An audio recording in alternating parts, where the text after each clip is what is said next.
জুলাই আন্দোলনে যে সমস্ত তরুণ শহীদ পরিবারদেরকে রক্তের এবং গুলির মুখে দাঁড়াতে হয়েছে, তাদের কথা অবশ্যই বাজেটে সম্পৃক্ত করে তাদেরকে অগ্রাধিকার ভিত্তিতে রাখতে হবে। যে এখন আবু সাইদকে বলা হচ্ছে সে এডিক্টেড ছিল এবং সে আরো অনেক কিছু ছিল, এই কথা যারা বলে তারা আমাদের চোখের সামনে, তারা বাইরে, তাদেরকে গ্রেফতার করা হয় না, তাদেরকে গ্রেফতার করতে হবে।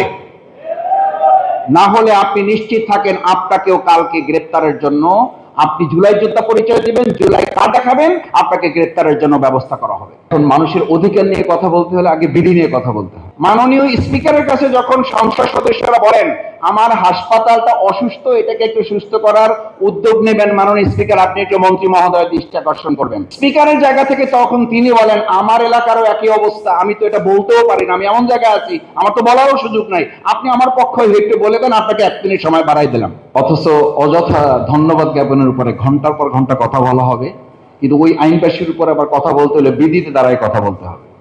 বিধি আমাদের এমন আশেপাশে, মানে ওই যে বলে না বিধি, বিধি তুমি কপালে কি লিখেছো, সেই বিধিতে এমন ভাবে আমাদেরকে আটকে ফেলা হয়েছে যে এখন মানুষের অধিকার নিয়ে কথা বলতে হলে আগে বিধি নিয়ে কথা বলতে হবে। ভাবখানা এরকম যে প্রয়োজন না, আগে বিধি। তো সেই জায়গায় আলহামদুলিল্লাহ যে আমাদের টেবিলে অন্তত একদিন আগে আমরা সেমিনারটা পেয়েছি এবং আমি খুব মনোযোগ দিয়ে পিছনে দৌড়াচ্ছি, তখন ছাত্র শিবির দেশের পিছনে দৌড়াচ্ছে। আমার পিছনে দৌড়ানো বন্ধ করতে হবে, আমাদের গাড়ির পিছনে দৌড়িয়ে লাভ হবে না, আমাদের দেশের পেছনে ছুটতে হবে। আমার জানা নেই কোনো ছাত্র সংগঠন এরকম আয়োজন বাজেটকে সামনে রেখে তরুণদেরকে থাকতে ভালো, কিংবা না করলে করার সুযোগ আছে, করা উচিত। আমি বলছি না ছাত্র শিবিরই করে শেষ হয়ে যাক, করা উচিত। আমি দেখার চেষ্টা করেছি ম্যাক্সিমাম সুযোগগুলোতে আমরা পিছনে পড়ে আছি, কারণ আমরা তো দৌড়ের দেশের, আমরা তো দৌড় গাড়ির পিছনে। এবং এটা যে শুধু 2026-এ দৌড়ানো হচ্ছে তা না, এরকম দৌড়ে আমাদের বহু ছেলেদেরকে গাড়ির নিচে পড়ে মারাও যেতে হয়েছে। এই গাড়ির নিচে পড়ে মারা যাওয়ার কারণে জুলাইয়ে যারা গুলিতে মারা গেছে তাদেরকে আমরা এখন ভুলতে বসেছি। কেন ভুলতে বসেছি জানেন? আমি একটু প্রবন্ধকারকে সমালোচনাও করি, মাথায় রাখা উচিত আমাদের বলছি না, আমাদের যে এই বহু মানুষেরাই আমাদের এখানে থাকার কথা, যেখানে থাকার কথা।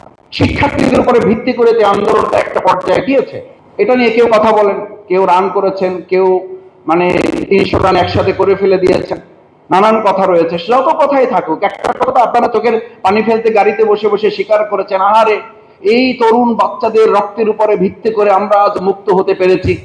তো মুক্ত হতে পেরেছি, তাদের কথা কোথায়? আমি প্রথমেই বলতে চাই জুলাই আন্দোলনে যে সমস্ত তরুণ শহীদ পরিবারদেরকে রক্তের এবং গুলির মুখে দাঁড়াতে হয়েছে, তাদের কথা অবশ্যই বাজেটে সম্পৃক্ত করে তাদেরকে অগ্রাধিকার ভিত্তিতে রাখতে হবে। আপনি কোথায় আলোচনা করছেন? আপনি কি জানেন যে এখন আবু সাইদকে বলা হচ্ছে সে এডিক্টেড ছিল এবং সে আরো অনেক কিছু ছিল, এই কথা যারা বলে তারা আমাদের চোখের সামনে, তারা বাইরে, তাদেরকে গ্রেফতার করা হয় না, তাদেরকে গ্রেফতার করতে হবে। না হলে আপনি নিশ্চিত থাকেন আপনাকেও কালকে গ্রেফতারের জন্য, আপনি জুলাই যোদ্ধা পরিচয় দিবেন, জুলাই কার্ড দেখাবেন, আপনাকে গ্রেফতারের জন্য ব্যবস্থা করা হবে। কারণ কোন ফ্যাসিস্টই, আমি তো বরং অবাক হই যে বিগত ফ্যাসিস্ট 17 বছরে তৈরি হয়েছে, আর বর্তমান কোন নব্য ফ্যাসিস্ট তৈরি হইতে তারও সময় লাগতেছে না। 2 মাসে ফ্যাসিস্ট তৈরি হয়ে যাচ্ছে, 3 মাসে ফ্যাসিস্ট তৈরি হয়ে যাচ্ছে। আমাদের পার্শ্ববর্তী একটা রাষ্ট্রে তারা পেয়েছে জুলাই থেকে মানে তৈরি হওয়া বালেন্দ্র সাহ, সে এসেই প্রথম প্রাইভেট স্কুলগুলো বন্ধ করে দিয়ে একটা যুগান্তকারী সিদ্ধান্ত নিয়ে বলল সরকারের, আমি মন্ত্রী, আমার সন্তানও এই সরকারি স্কুলে পড়তে হবে বাধ্য। আমার শিক্ষামন্ত্রী, নকল করা যাবে না, পড়তে হবে।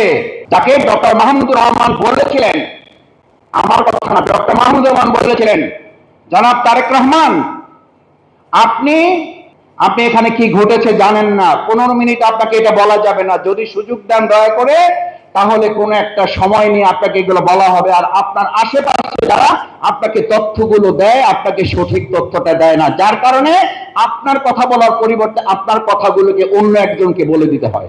আবার যে বলে সেও আবার আরেক জায়গা থেকে যুক্ত হয়ে বাংলাদেশে ওখানে গুম থাকা অবস্থায় কথা বলেছেন বলে কথিত আছে।